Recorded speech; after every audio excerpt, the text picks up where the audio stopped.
So, heart-rate studies. So, meron tayong heart-rate effect, di ba? Business psychology or psychology and enrollment. Meron naman tayong heart-rate studies. So, itong heart-rate studies is, ito isang study na kinundak para malaman kung ang management ba concern sa kanilang mga employees, lalo na doon sa kanilang pasweldo. O yan. Yun lang ang sabihin ng heart-rate studies. Ito to sa mga topic sa human resource management. So, syempre, di ba, may concern sa way.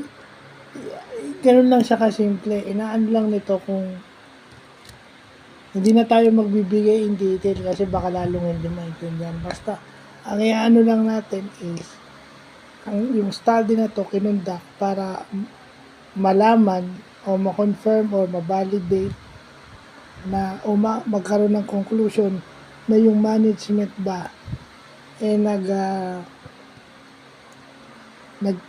may concern sa kanilang employees, lalo na doon sa kanilang salaries or wages, and ang resulta nun is mag-i-increase sa workers' productivity. So, yun ang pinaka-goal nun. Mag-i-increase ba yung workers' productivity kung ang management may concern sa kanilang mga employees? Definitely, oo. Diba? So, yun lang ibig sabihin ng heart-rate studies na yan. So, yun lang po.